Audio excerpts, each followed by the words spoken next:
Hello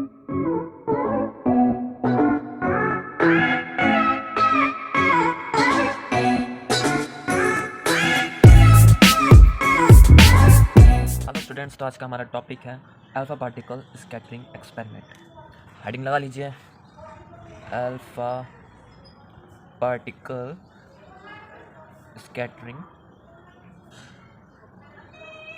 experiment. Alpha particle scattering experiment. तो ये जो था एक्सपेरिमेंट सबसे पहले रदरफोर्ड ने करा था 1906 में, फर्स्टली बाय रदरफोर्ड इन 1906। फिर रदरफोर्ड के दो स्टूडेंट्स थे, मतलब रदरफोर्ड के सजेशन पे, क्योंकि एक्सपेरिमेंट ऐसी चीज़ है जब तक उसका रिजल्ट नहीं आता बिल्कुल एग्जैक्ट, तब तक उसे करते रहते हैं। तो इनके स्टूडेंट्स ने उनका नाम था एच गीजर, ये गीजर जो भी, अंस, और दूसरे अंस्ट मार्स्टन। ये करा था इन्होंने रदरफोर्ड के सजेशन पर इन ईयर 1911। अब इस एक्सपेरिमेंट में था क्या, एक हमारा होता है रेडियो एक्टिव एलिमेंट हो गया। रेडियो एक्टिव एलिमेंट कुछ भी हो सकता है, जैसे बिस्मथ, कुछ भी हो सकता है। और एक कवर होता है एक लेड के बॉक्स से, क्योंकि लेड का बॉक्स, ये क्या हमारा सोर्स जिससे अल्फा पार्टिकल इमिट होगा, अल्फा पार्टिकल। ठीक, ये कुछ भी हो सकता है, बिस्मथ ले लेते हैं हम, BI। ठीक, अब ये क्या हमारा लेड का, LEAD, लेड। ठीक, मत हो गया ये लेड। अब क्या होता है, इधर बनी रहती है लेड की ब्रिक्स, इसका भी यूज़ बताएंगे अभी। लेड की ब्रिक्स, जो कि हमारी ब्रिक्स लेड की, इसे लिख लेना LEAD, लेड ब्रिक्स। अब इसका यूज़ क्या होता है, जो लेड की जो ब्रिक्स होती हैं, ये जो होती है रेडियो एक्टिव, मतलब जो अल्फ़ा पार्टिकल है उसे एब्जॉर्ब करने में बहुत अच्छी होती हैं। मतलब ये जो है इस अल्फ़ा पार्टिकल को कोलिमेट करती है। क्या करती है? कोलिमेट। इनका वर्क क्या होता है, इसका वर्क होता है to collimate alpha particle into a thin beam. मतलब ये जो होती है अल्फ़ा पार्टिकल को इधर उधर जाने नहीं देती, सिर्फ सीधी ही लाइन में जाने देती है। ठीक, इसका ये हो गया। अब क्या होता है, ये होती है हमारी गोल्ड की फॉइल, गोल्ड फॉइल। ठीक, ये होगी हमारी गोल्ड की एक फॉइल। अब ये क्या होती है, एक हमारी स्क्रीन होती है। इस स्क्रीन को हम ऐसा बना लेते हैं, ये हमारी स्क्रीन होती है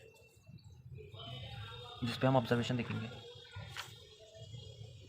स्क्रीन होती है हमारी, ये हमारी स्क्रीन होती है।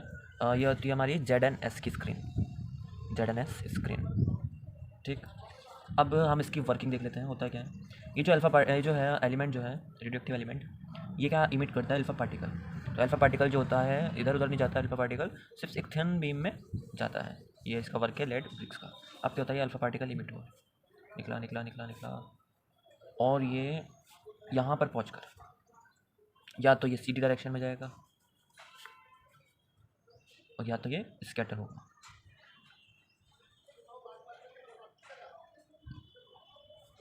Theta, at angle of theta, ये क्या हमारा स्कैटरिंग एंगल। अब इसका भी वर्क बताएंगे, आखिर ये स्कैटर क्यों हुआ, स्कैटरिंग एंगल। ठीक, अब क्या होता है, इसको भी हम मान लेते हैं क्या है, हमारी थिन गोल्ड फॉइल, और ये बहुत पतली होती है। इसकी थिकनेस होती है 10⁻⁻6 मीटर टू 10⁻⁻8 मीटर तक। ये मतलब ये इतनी थिन होती है कि सिर्फ इसमें सिंगल लेयर ये आ सकती है एटम्स की, मतलब सिंगल लेयर ऑफ एटम्स। कहने का मतलब यह है कि सिर्फ इसमें सिर्फ एक ही लेयर एटम होगी, ऐसे atom atom atom atom atom, इसके आगे या पीछे और कोई एटम नहीं होगी। ठीक, अब क्या होता है, ये जो अल्फ़ा पार्टिकल है ये यहाँ पर जाकर या तो सीधी डायरेक्शन में जाएगा।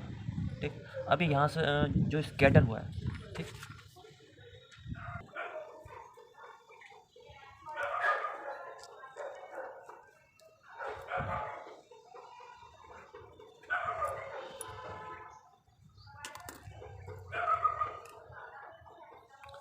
जनरली हम कहते हैं माइक्रोस्कोप। अब क्या होता है, ये जो है अल्फा पार्टिकल है ये फ्लैश करता है इस स्क्रीन पर आके, क्या करता है ये फ्लैश मतलब एकदम चमकता है। ठीक, अब क्या होता है, ये जो अल्फा पार्टिकल है यहाँ पर गया और यहाँ से क्या हुआ, स्कैटर्ड अवे हुआ। यानी कि अल्फा पार्टिकल पर चार्ज कितना होता है हमारा पॉजिटिव का, अगर ये यहाँ से स्कैटर्ड अवे हुआ यानी कि इस पर कुछ ना कुछ रिपल्सिव फोर्स लगी है, और रिपल्सिव फोर्स कौन लगा सकता है, जिसके पास पॉजिटिव चार्ज है। ठीक, मतलब यानी कि कह सकते हैं हम, जो यहाँ पर कुछ ना कुछ ऐसा है जो पॉजिटिव चार्ज है, क्योंकि अल्फा भी पॉजिटिव चार्ज है और यहाँ पर भी कुछ ना कुछ पॉजिटिव चार्ज है, तभी तो ये स्कैटर्ड हुआ अभी, क्योंकि पॉजिटिव पॉजिटिव में क्या होता है, रिपल्सन। क्लियर हुआ। अब ये जो है अल्फा पार्टिकल, इसकी एनर्जी क्या होती है, ये भी लिख लेते हैं, एनर्जी ऑफ अल्फा पार्टिकल जो नेचुरली है, नेचुरली नेचर में देखी गई है, वो है 5 mega electron volt to 7.7 mega electron volt, ये सबसे मैक्सिमम है 7.7 mega electron volt. Radioactive particle, मतलब इस रेडियो एक्टिव पार्टिकल क्या हुआ है, अल्फा पार्टिकल। ठीक, अब अल्फा पार्टिकल सीधे लाइन में गया, ठीक, गया गया गया। अब इनका क्या वर्क होता है, कॉलीमेट करती है, मतलब ये अल्फा पार्टिकल को इधर उधर जाने नहीं देती, ये उसे बिल्कुल एक थिन बीम में जाने देती है, बिल्कुल सीधे सीधे। और ये क्या होता है, ये क्या होता है, हमारी एक गोल्ड की फॉइल होती है, जो सिंगल लेयर ऑफ एटम से बनी रहती है, जिसकी थिकनेस होती है 10⁻�6 मीटर टू 10⁻⁸ मीटर। अब क्या ऑब्जर्व देखा गया था, ये जो अल्फा पार्टिकल है ये यहाँ से जाके बिल्कुल स्ट्राइक हुए, मतलब स्कैटर्ड हुए हैं, मतलब यहाँ से जाके एकदम अचानक से स्कैटर्ड हुआ, यानी कि कोई ना कोई रिपल्सिव फोर्स इस पर लगी है। और किसने लगा ये रिपल्सिव फोर्स, जो सेम चार्ज का होगा, सेम चार्ज मतलब पॉजिटिव चार्ज, तो यहाँ पे कुछ ना कुछ क्या है, पॉजिटिव चार्ज। और यही थी हमारे न्यूक्लियस की डिस्कवरी जो करी थी हमारी रदरफोर्ड ने, और रदरफोर्ड के स्टूडेंट का ये था हमारा एक्सपेरिमेंट। यानी कि ये क्लियर हो गया, इधर इधर कुछ ना पॉजिटिव चार्ज है, कुछ ना पॉजिटिव चार्ज है, इधर ये क्लियर हो गया, कुछ ना कुछ तो इधर पॉजिटिव चार्ज है, और वो चार्ज क्या था, हमारा न्यूक्लियस। ठीक, ये थी हमारी डिस्कवरी ऑफ न्यूक्लियस की। चलिए अब हम इसकी ऑब्जर्वेशंस देख लेते हैं कि रदरफोर्ड ने, मतलब रदरफोर्ड के स्टूडेंट्स ने इसकी क्या ऑब्जर्वेशन देखी थी। हेडिंग डाल लेते हैं, ऑब्जर्वेशंस। तो पहली ऑब्जर्वेशंस, मतलब पहली ऑब्जर्वेशन क्या थी हमारी, फर्स्ट ऑब्जर्वेशन क्या थी, जो हमारे अल्फा पार्टिकल थे, कितने, most of the alpha particle, मतलब ज़्यादा से ज़्यादा alpha particle, most of the alpha particle यानी कि 99.86% वेंट डेविएटिंग, यानी कि उनका थीटा मतलब एंगल ऑफ स्कैटरिंग क्या होगा, 0 डिग्री, या हम कह सकते हैं वेंट स्ट्रेट। अभी बताते हैं ये क्या है। देखिए ये क्या था हमारा रेडियोएक्टिव एलिमेंट, इससे क्या निकला हमारा अल्फा पार्टिकल, ये कवर है लेड के बॉक्स में, ये है हमारी गोल्ड फॉइल। अब क्या था, ये जो अल्फा पार्टिकल है, most of the alpha particles क्या थे स्ट्रेट लाइन में, तो क्या था, अल्फा पार्टिकल जो था वेंट स्ट्रेट, क्या गया, स्ट्रेट। अब इससे क्लियर क्या होता है, अल्फा पार्टिकल यहाँ से गया और बिल्कुल सीधा निकल गया बिना कुछ करे स्क्रीन पे, यहाँ पर चमक मार गया, फ्लैश कर गया। ठीक, तो इस समय क्या पता चलता है, जो न्यूक्लियस है उसका साइज बहुत छोटा है, बहुत छोटा, कि ये जो हमारा अल्फा पार्टिकल जो निकला है उससे टकराया नहीं, क्योंकि उसका साइज बहुत छोटा है। ठीक, अब हमारी सेकेंड ऑब्जर्वेशन क्या थी कि 0.14% of alpha particle deviate more then 1 degree, यानी कि theta is greater than 1 degree. अब इसका भी जान लेते हैं ये क्यों था, क्योंकि न्यूक्लियस का साइज़ क्या था, बहुत स्मॉल था, कि वो अल्फा पार्टिकल को रिपेल कर दे। ठीक, इसलिए 1 डिग्री के एंगल पे ही 0.14% अल्फा पार्टिकल जो थे वो डेविएट हो पा रहे थे। अब इसकी थर्ड ऑब्जर्वेशन देख, थर्ड ऑब्जर्वेशन इसकी 1 in 8000 अल्फा पार्टिकल्स, यानी कि 8000 में से सिर्फ एक alpha particle deviate more than 90 degree, then है मोर देन 90 डिग्री, यानी कि थीटा जो है 90 डिग्री से क्या होगा, बड़ा। इसका मतलब क्या है, जो अल्फा पार्टिकल है ये गया गया गया, और अल्फा पार्टिकल, और ये गोल्ड की फॉइल से ये कितना हो गया, 90 डिग्री एंगल, मोर देन 90 डिग्री, मतलब ऐसे डेविएट हुआ। ठीक, ये क्या हमारा थीटा ग्रेटर देन 90 डिग्री, यानी कि एक अल्फा पार्टिकल, 8000 में से एक अल्फा पार्टिकल 90 डिग्री से ज़्यादा डेविएट हुआ है। अब इसका मतलब क्या था, जो अल्फ़ा पार्टिकल है वो बहुत क्या है, डेंस है, यानी कि उसने एक अल्फ़ा पार्टिकल को क्या कर दिया, रिपेल। इतना मतलब वो इतना कह सकते हैं हम, इतना कठोर है, या कहते हैं इतना सख्त है कि उसने एक अल्फ़ा पार्टिकल को क्या कर दिया, डेविएट। वो कोलाइड नहीं हुआ, उसने डेविएट कर दिया। अब इसकी हम फोर्थ ऑब्जर्वेशन देख लेते हैं। इसमें कहता है 1 × 10⁻⁶ अल्फ़ा पार्टिकल्स, यानी कि 10 लाख में से मात्र एक alpha particle deviate about 180 degree, that is theta is equals to 180 degree. यानी कि हम कह सकते हैं जब 180 डिग्री है तो रिटर्न क्या होगा, बैक, रिटर्न बैक। अब इसके कहने का क्या मतलब है, जो हमारा अल्फ़ा पार्टिकल है वो गया, अल्फ़ा पार्टिकल, और ये गोल्ड की फॉइल है, यहाँ पे गया और रिटर्न बैक, यहाँ से गया और रिटर्न बैक। अब इसका मतलब क्या, जो हमारा अल्फ़ा पार्टिकल है वो क्या, पॉजिटिव चार्ज, ठीक। अब ये ऐसे गया और ऐसे आ गया, यानी कि ये क्या हुआ, रिपेल। तो रिपेल ये क्यों हुआ, क्योंकि ये भी सेम, ये जो है दोनों सेम चार्ज के हैं, क्योंकि सेम चार्ज में क्या होता है, रिपल्शन, ठीक। तो यानी कि इस पॉइंट से हमें क्या मिलता है, जो न्यूक्लियस है मतलब वो क्या है, positive, nucleus is positively charge and it is very dense, dense है, तभी तो ये इसने एकदम कोलाइड मतलब इसे रिटर्न बैक कर दिया कोलाइड करके, ठीक।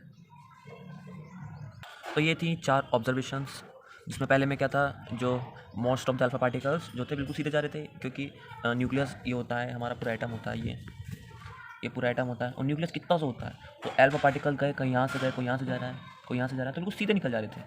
लेकिन कुछ अल्फा पार्टिकल थे जिनमें हल्का सा डेविएशन देखा गया, ठीक।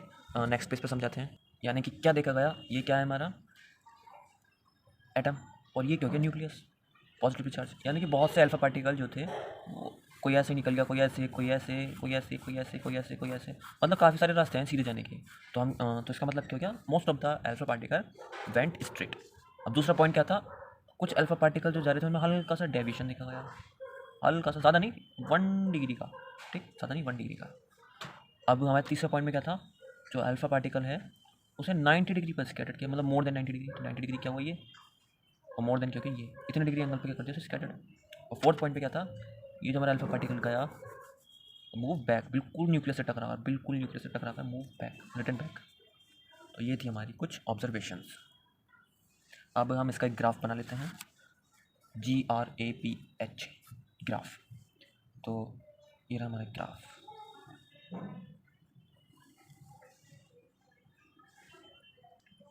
ये क्या हो गया हमारा 20 डिग्री, 0 डिग्री, 40 डिग्री, सेलेक्ट कर लेना, 60 डिग्री, 80 डिग्री और 100 डिग्री, और डेट डेट करके 180 डिग्री, ठीक। और ये मान लेते हैं कितने अल्फा पार्टिकल स्कैटर्ड हुए हैं, मान लेते हैं 10, ये कर कर कर करके 10⁻5, फिर और कर करके 10⁻6, 10⁻7, ठीक। तो ये क्या है हमारे n equals to number of alpha particles, और ये क्या है, scattering angle, scattering angle in degree, in degree.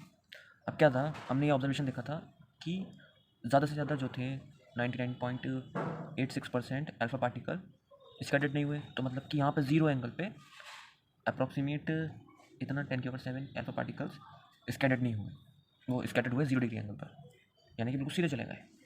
अब क्या था, और हमने ये देखा था 180 डिग्री पे रिटर्न क्या हुए, बैक, यानी कि और कितने हुए, 1 × 10⁻6, यानी कि इधर ले लेते हैं 1 × 10⁻6।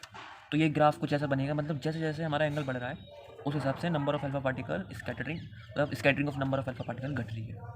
यानी कि ग्राफ जो है ये ऐसे आएगा, ठीक। यानी कि थीटा 180 डिग्री है, तो रिटर्न क्या हुआ है, back, alpha particle return back. और इधर क्या हो रहा है, नो डेविएशन, मतलब पार्टिकल डेविएट नहीं हो रहा है बट सीधे जा रहा है, जहाँ पर थीटा कितना है, 0 डिग्री, या और लिख सकते हैं हम थीटा अप्रॉक्स टू 0 डिग्री, ठीक। ये था हमारा इसका ग्राफ। अब देख लेते हैं हम रदरफोर्ड ने जो फॉर्मूला बनाया था, इसके अप्रॉक्स वैल्यू जानने के लिए कि कितने जो अल्फा पार्टिकल हैं वो डेविएट हो सकते हैं, मतलब नंबर ऑफ अल्फा पार्टिकल्स। तो रदरफोर्ड्स मेक फार्मूला, ये फार्मूला एग्जैक्ट नहीं है बट अप्रॉक्स है, यानी कि अप्रॉक्स वैल्यू बता सकता है कितने नंबर ऑफ पार्टिकल्स जो है वो हुए डेविएट। तो number of particles, alpha particles deviate at an angle theta. तो ये जो फॉर्मूला उन्होंने दिया था वो था n इज इक्वल्स टू के जेड स्क्वायर अपॉन साइन की पावर 4 थीटा बाय 2। अब इससे हमें क्लियरली ये पता चल रहा है जो n है वो थीटा के इन्वर्स है, यानी कि जितना ज़्यादा थीटा होगा उतने अल्फा पार्टिकल कम स्कैटर्ड होंगे या डेविएट होंगे। अगर थीटा ज़्यादा तो नंबर ऑफ पार्टिकल्स ऑफ मतलब deviation of number of particles कम होगा। तो ये इन्वर्सली प्रोपोर्शनल है। अब यहाँ पर लिख लेते हैं where K constant, z is equals to atomic mass of foil taken, sorry atomic mass नहीं, एटॉमिक नंबर, और theta is equals to scattered angle. ठीक, तो ये था, और where n is equals to number of alpha particles. तो ये था पूरा रदरफोर्ड का फॉर्मूला, जिससे हमें number of alpha particle deviate at theta हमें पता चलता है। ये एग्जैक्ट तो नहीं है लेकिन अप्रॉक्स है। तो यहीं पर हमारा लेक्चर होता है कंप्लीट। थैंक्स।